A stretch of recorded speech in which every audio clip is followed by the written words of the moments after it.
नमस्कार मैत्रिणींनो. कधी-कधी लहान मुलंही आपल्याला अशा प्रश्न विचारतात, की आपणही विचारात पडतो, नाही का? आताची मुलं खूप हुशार आहेत असं आपण म्हणतो, पण खरंच माझ्याच मुलीने मला काल एक प्रश्न विचारला, की त्या प्रश्नाचं उत्तर माझ्याकडे खरंच नव्हतं. माझ्या मुलीने विचारलं, की "मम्मा तुझं घर कुठे आहे?" मी शांत बसले आणि मी खरंच विचार केला, की खरंच माझं घर कोणतं आहे? मी तिला विचारलं, की "बाळा तू मला असा प्रश्न का विचारला? हेच आपलं घर आहे ना?" मग ती म्हणाली, "हे तर पप्पाचं आणि आजीचं घर आहे." मग म्हटलं, "हो, हे पप्पाचं घर आहे, पण आपण आता इथे राहतो, मग हे माझंच घर झालं ना." पण मग म्हटली, "मम्मा तुझं आधी कुठे घर होतं? तू आधी कुठे राहायचीस?" तर मी तिला म्हटले, की "बेटा जे मामाचं घर आहे ना, ते माझं घर होतं. तिथेच मी राहायचे." पण मग ती म्हणाली, "मम्मा तिथं आजीचं घर आहे ना, आता ते मामाचं झालं. मग तुझं घर कुठे आहे?" मी खरंच शांतपणे हसले आणि माझ्यावरच हसल्याने खरंच विचार केला, आपल्या स्त्रियांचं नेमकं घर असतंच कोणतं? लग्नाआधी आपल्याला काही हवं असेल, मला काहीही हवं असेल, तर माझी मम्मी मला नेहमी म्हणायची, की "तुझ्या नवऱ्याच्या घरी गेली ना, की मग कर." कुठे फिरायला जायचं असेल, तर मम्मी घाबरायची, म्हणायची, "नको बाबा, जेव्हा तुझं लग्न होईल ना, तर तुझ्या नवऱ्यासोबत हवं तितकं फिर आणि तुझ्या घरी जे करायचं ते कर." काहीही हौस असेल, काहीही करायचं असेल, तर आईचा एकमेव उत्तर असेल, की "तुझ्या घरी गेल्यावर कर." मग असं वाटायचं, की हो, आपलं सासरचं घर कदाचित आपलं असेल. मग आपण आपल्या मनाप्रमाणे आपल्या सासरी जाऊन वागू शकू. पण लग्न झालं आणि लग्न झाल्यानंतर ते घर आपलं वाटण्याआधी परकं वाटायला लागलं. कारण त्या घरी गेल्यावर सासू नेहमीच आपल्याला हे सांगत असते, की "हे माझं घर आहे, हा माझा संसार आहे, मी उभा केला आहे." आणि मग तिथे जाऊन परत आपल्याला प्रश्न पडतो, की हे पण घर माझं आहे का?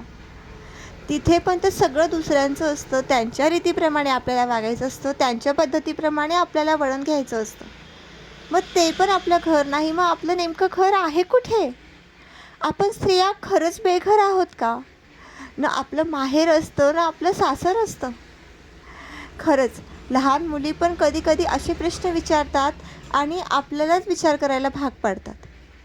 खरंच मी खूप शांतपणे विचार केला, की नाही, ना एका स्त्रीचं ना माहेर असतं, ना सासर असतं.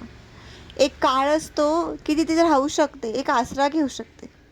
कधी-कधी नवऱ्यासोबत भांडण झाल्यावर पण तर नवरा म्हणतोच ना, "हे माझं घर आहे, जा तुझ्या बापाच्या घरी."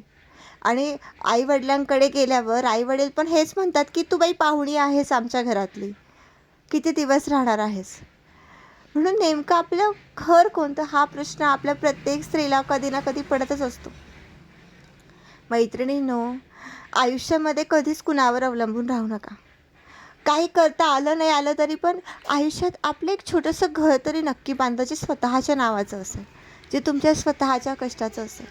म्हणून कधीही कुणावर अवलंबून राहण्याआधी हा विचार करा, की आपलं स्वतःचं पण एक अस्तित्व आहे. उद्या आपल्या मुलीने प्रश्न केल्यावर आपल्याला त्याला उत्तर देता आलं पाहिजे, की "माझं घर आहे बाळा, जे मी कमवलं आहे.